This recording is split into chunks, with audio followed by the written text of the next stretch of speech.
Hello everyone, আজকের ক্লাসে তাহলে আলোচনা করব ডিএসসি 1 এর ইংলিশ অনার্সের আরেকটি ইম্পর্টেন্ট কবিতা।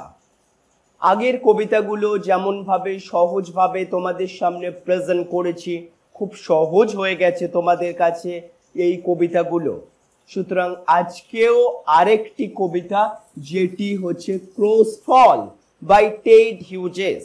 এই টেড হিউজেসের ক্রোস ফল নিয়ে আজকের ক্লাসে আলোচনা করব এবং কথা দিচ্ছি খুব সহজ করে দেব পুরো কবিতাটা। তাহলে শুরু করা যাক আজকের কবিতা।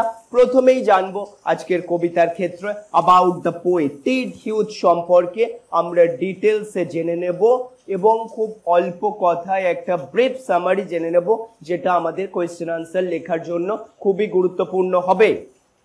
তোমরা জানো আমি জটিল করি না কোনো টপিককেই, খুব সহজ ভাষায় সহজভাবে তোমাদের পুরো কবিতাটার একটা ইন্ট্রোডাকশন ক্লাস আজকে করিয়ে যাব। খুব মন দিয়ে ক্লাসটা করতে থাকো। তার পরবর্তীতে আমরা আলোচনা করব about the publication history. Ted হিউজের এই ক্রোস ফল কোথায় কবে পাবলিশড হয়েছিল সেটা সম্পর্কে ব্রিফ ইন্ট্রোডাকশন দেব, যেটা তোমাদের ইন্ট্রোডাকশন ক্লাসের জন্য জরুরি হবে। এবং যারা তোমরা আমাকে প্রথমবার আজকে ভিডিওতে দেখছো তাদের জন্য একটু বলে রাখি, যারা অফলাইন ক্লাস করছে তারা সমস্ত মেটেরিয়ালসই এই মুহূর্তে তাদের কাছে রিটেন রয়েছে, কিন্তু তোমরা যারা ক্লাস করছো তারা জেনে রাখো এই চ্যানেলে আমি প্রতি মুহূর্তে প্রতিদিনই প্রায় ইংলিশ অনার্সের ক্যালকাটা ইউনিভার্সিটির বিভিন্ন টপিকের বিষয় ডিসকাস করতে থাকি। তাই পুরো ক্লাসটা করার পর তোমার যদি এই ক্লাসটা ভ্যালুয়েবল মনে হয় তাহলে তুমি অবশ্যই চ্যানেলটি সাবস্ক্রাইব করে আমাদের পাশে থেকো এবং তোমার বন্ধু বান্ধবদেরও এই চ্যানেলটি সম্পর্কে জানাতে ভুলো না। পুরো ক্লাসটি করার পর অবশ্যই আমাকে জানিও কমেন্টে যে তোমার ক্লাসটি কেমন লাগছে এবং পরবর্তী কোন বিষয়ের ওপর তুমি ভিডিও চাইছো। এবং যদি তুমি আমার এই ক্লাসটি থেকে কিছুটাও উপকৃত হও এবং আমার কাছে অফলাইন বা অনলাইন ক্লাস করতে চাও তাহলে নিচে দেওয়া হোয়াটসঅ্যাপ নাম্বারে আমার সঙ্গে যোগাযোগ করতে পারো, অথবা যদি তোমার নোটসের প্রয়োজন হয় তাহলেও কিন্তু আমার সাথে তোমরা যোগাযোগ করতে পারো বিনা দ্বিধায়। ওকে, তাহলে আজকের ক্লাসটা কন্টিনিউ করা যাক। নেক্সট আমরা আলোচনা করব অ্যাবাউট দ্য টাইম, সেই সময় সম্পর্কে। টেড হিউজেসের এই ক্রোস ফল যে সময় ইংলিশ লিটারেচারে লেখা হয়েছে তার সম্পর্কে অল্প কিছু কথা জেনে নেব। তারপর অ্যাবাউট দ্য টাইটেল, কেন ক্রোস ফল এই নামকরণটি করা হয়েছে একটি কাকের হিস্ট্রি নিয়ে, একটি কাকের ইমাজিনারি একটি গল্প নিয়ে এই ক্রোস ফল লেখা হয়েছে।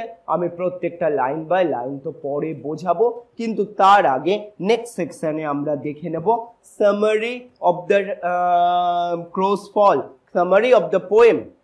এই কবিতার ব্রিফ সামারি একটা দেখে নেব, যেটা ইন্ট্রোডাকশন ক্লাসের জন্য আমাদের খুবই জরুরি। তাহলে তোমরা রেডি তো for this introduction class? Ted Hughes crow's fall আমরা প্রথমেই about the poet first section আমাদের দেখে নেব। অ্যাবাউট দ্য পোয়েট সেকশনে আমরা সহজ সরলভাবে আলোচনা করে নেব টেড হিউজ সম্পর্কে। টেড হিউজেস একজন বিখ্যাত ইংরাজি কবি বা ইংরেজ কবি এবং নাট্যকার ছিলেন। তার জন্ম 1930 সালে ইংল্যান্ডে এবং মৃত্যু 1998 সালে। হিউজ তার জীবনে অনেক প্রভাবশালী কবিতা ও নাটক রচনা করেছেন, যা আধুনিক যুগের অন্যতম শ্রেষ্ঠ সাহিত্যকর্ম হিসাবে আজও বিবেচিত হয়। তার কবিতায় প্রকৃতি, প্রাণী জগৎ এবং মানুষের মনস্তাত্ত্বিক গভীরতার প্রতি একটি গভীর অন্তর্দৃষ্টি প্রকাশিত হয়েছে, যা আমরা আমাদের এই বর্তমান কবিতা ক্রোস ফল কবিতাটিতেও দেখতে পাবো। হিউজের রচনায় আমরা প্রায়ই দেখতে পাই একটি চিন্তাশীল এবং সংবেদনশীল মন, যা প্রাকৃতিক দৃশ্যাবলী এবং প্রাণী জগৎকে গভীরভাবে অনুভব করার মাধ্যমে তার কবিতায় ফুটে উঠেছে। তিনি জীবনের ক্ষণস্থায়ী প্রকৃতি এবং মৃত্যু মৃত্যুর ওর অবশ্যম্ভাবিতাকে গভীরভাবে উপলব্ধি করেছেন। তার কাজগুলি আধুনিক সাহিত্যের মূল বৈশিষ্ট্যগুলির উদাহরণ হিসাবে দেখা যায়, যা প্রকৃতি এবং মানবিক অভিজ্ঞতার গভীরতায় নিমজ্জিত। এর পরবর্তী সেকশনে আমরা পাবলিকেশন হিস্ট্রি, এই কবিতাটি কবে পাবলিশড হয়েছিল সেটি সম্পর্কে দু চার কথা সহজে জেনে নিই, যেটা তোমাদের কোয়েশ্চেন লেখার জন্য খুব ইম্পর্টেন্ট হবে। ক্রোস ফল প্রথম প্রকাশিত হয়েছিল 1970 সালে, 1970। এটি টেড হিউজেস ক্রোস সিরিজের অংশ, যা তার কবিতার একটি বিশেষ ধারা হিসাবে বিবেচিত হয়। এই সিরিজের কবিতাগুলিকে ক্রোকে কেন্দ্র করে বিভিন্ন প্রতীকী এবং আধ্যাত্মিক চিত্রায়ন করা হয়েছে। ক্রোস ফল প্রথম প্রকাশিত হয় যে গ্রন্থে, নামটা মনে রাখবে, crow from the life and songs of the crow, এই গ্রন্থটি থেকে। এই গ্রন্থটির নাম কিন্তু আমাদের মনে রাখতে হবে। এই রকম এই কাব্যগ্রন্থ টেড হিউজেসের মৃত্যুর পর তার রচনাগুলি আরও বেশি জনপ্রিয়তা পায় এবং আজও তা বিশ্ব সাহিত্য মঞ্চে অত্যন্ত প্রাসঙ্গিক। ক্রোস ফল তার প্রকাশনার পর থেকে সাহিত্য সমালোচকদের দ্বারা প্রশংসিত হয়েছে এবং এটি আধুনিক যুগের একটি গুরুত্বপূর্ণ কবিতা হিসাবে আজও বিবেচিত হয়। পরবর্তীতে আমরা অ্যাবাউট দ্য টাইম, সেই সময় সম্পর্কে দু একটা সেন্টেন্সে জেনে নিই যেগুলো ইম্পর্টেন্ট।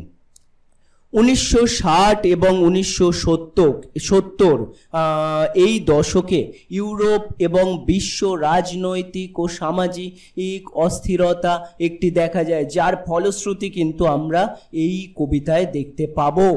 এই সময়ের মধ্যে কোল্ড ওয়ার, ভিয়েতনাম যুদ্ধ এবং পৃথিবীর বিভিন্ন অঞ্চলে সামাজিক ও রাজনৈতিক পরিবর্তন ঘটে। এই সমস্ত ঘটনা টেড হিউজকে গভীরভাবে প্রভাবিত করে এবং ক্রোস ফল কবিতায় তার প্রতিফলন দেখা যায়। টেড হিউজ এই সময় সমাজের নৈতিক পতন এবং প্রকৃতির অপরিহার্যতার চিত্র ও নিয়ে উদ্বিগ্নও ছিলেন বিভিন্ন সময়। তিনি বিশ্বাস করতেন যে মানব জাতির একটি নতুন এবং বিপজ্জনক সময়ের দিকে অগ্রসর হচ্ছে, যা তার কবিতায়, এই ক্রোস ফল কবিতায় আমরা স্পষ্টভাবেই দেখতে পাবো। কবিতাটি সম্পর্কে আরও কিছু কথা আমাদের জানা দরকার এর সামারি জানার আগে। ক্রোস ফল ইংরাজি সাহিত্যের একটি অত্যন্ত গুরুত্বপূর্ণ কবিতা। এটি শুধু একটি প্রতীকী এবং আধ্যাত্মিক কবিতা নয়, বরং এটি একটি জীবন দর্শন, যা টেড হিউজেসের বিশ্ব দৃষ্টিভঙ্গি এবং প্রকৃতির ভয়াবহ চিত্রকে তুলে ধরার একটা প্রতীক। কবিতাটি আমাদের একটি এই শিক্ষাও দেয় যে প্রকৃতির নৈতিকতা এবং সামাজিক মূল্যবোধগুলি যদি পতিত হয়, কখনো যদি ডাউনফল হয় তাহলে বিশ্ব একটি বিপজ্জনক সময়ের দিকে অগ্রসর হতে পারে। কবিতাটির একটি বিশেষ আরেকটি বৈশিষ্ট্য হলো এর প্রতীকী ভাষা, সিম্বলিক্যাল ল্যাঙ্গুয়েজ এবং গভীর ভাবনাপ্রসূত বিষয়বস্তু, দ্য আইডিয়া। হিউজ এই কবিতায় প্রকৃতির চিত্র এবং জীবনের গভীরতার প্রতীকী ভাষার মধ্যে একটা মেলবন্ধন ঘটিয়েছেন।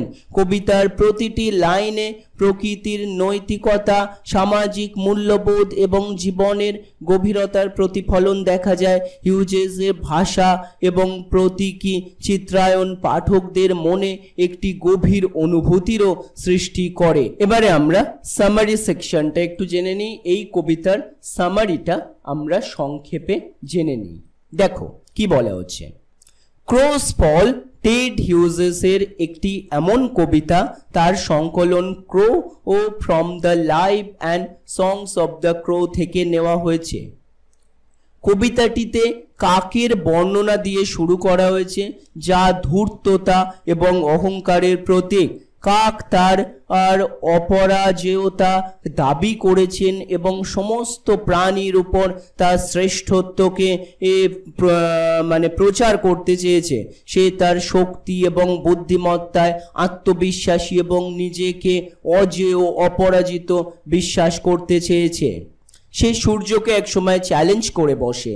কাক এ অহংকার বশত ও সূর্যকে চ্যালেঞ্জ করার দিকে অগ্রসর হয়, যা একটি শক্তিশালী এবং মহিমান্বিত শক্তি, মানে সূর্য দ্য আলটিমেট পাওয়ার। সে মানে কাক বিশ্বাস করে যে সে সূর্যের চেয়ে উজ্জ্বল হতে পারে এবং তার শ্রেষ্ঠত্ব প্রমাণ করতে পারে। এই চ্যালেঞ্জ কাকের গর্বের এমন এক উচ্চতায় তাকে নিয়ে গেছে যে বড় কোনো শক্তিকে স্বীকার করতে অস্বীকার সে করে। পরবর্তী সময় এবার যখন কাক সূর্যের মুখোমুখি হয়, যখন কাক সূর্যের কাছে উড়ে যায় তখন সে তার তীব্র তাপ অনুভব করতে শুরু করে এবং ক্রমবর্ধমান অস্বস্তি সত্ত্বেও সে উপরে উঠতে থাকে। তার একটি বিন্দু প্রমাণ করার জন্য দৃঢ় প্রতিজ্ঞা করে। তাপ অসহ্য হয়ে ওঠে এবং কাকের পালকগুলিতে আগুন ধরে যায়। এই মুহূর্তে কবিতায় আর মোড় ঘুরিয়ে দেয়, যা অহংকারের ধ্বংসাত্মক শক্তিকে চিত্রিত করে। পরবর্তীতে কবিতায় আমরা দেখতে পাবো কাকের পতন। আগুনে মোড়ানো কাক তার ভুল উপলব্ধি করে। সে মাটিতে মুখ থুবড়ে পড়ে আর সে সেই গর্বিত এবং অজেয় প্রাণী নয় যা সে একবার প্রথমে ছিল। তার অনুগ্রহ থেকে পতন উভয়ই আক্ষরিক এবং প্রতীকী, যা অতিরিক্ত গর্ব এবং আত্মবিশ্বাস থেকে আসা অনিবার্য পতনকে উপস্থাপিত করে। তার পতনের পরে কাক রূপান্তরিত হয়। তার পোড়া পালক এবং অহংকারের ক্ষতি এবং সে যে শিক্ষা পেয়েছে তা নির্দেশ করে। কবিতাটি শেষ হয় কাক তার বিনয়ী মনোভাব গ্রহণের সাথে তার শক্তির সীমা ও তার পূর্বের অহংকারের মূর্খতাকে স্বীকার করতে বাধ্য হয়। ক্রোসফল অহংকারের মানে আমাদের প্রাইডের যে ডেঞ্জার, বিপদ এবং বিনয়ের গুরুত্ব সম্পর্কে একটি শক্তিশালী কবিতা। জীবন্ত চিত্র এবং প্রতীকী গল্প বলার মাধ্যমে টেড হিউজেস অতিরিক্ত ও গর্ব পতনের দিকে নিয়ে যায়। এই বার্তাটি আমাদেরকে প্রদান করেছেন। কবিতাটি একটি সতর্কতামূলক গল্প হিসাবেও কাজ করে। পাঠকরা নিজেদের চেয়ে বড় শক্তিকে স্বীকৃতি দেওয়ার এবং সম্মান করার গুরুত্বের কথা মনে করিয়ে দেয় এই কবিতাটি। তাহলে আমরা খুব সংক্ষেপে এই কবিতার একটা ইন্ট্রোডাকশন ক্লাস করলাম। আশা করি তোমরা এই কবিতাটি সম্পর্কে about the poet, publication history এবং সামারিতে বেশ কিছুটা বুঝলে। পরবর্তীতে আমরা কবিতাটি লাইন বাই লাইন ডিসকাশনের দিকে যাব। Good bye for the today.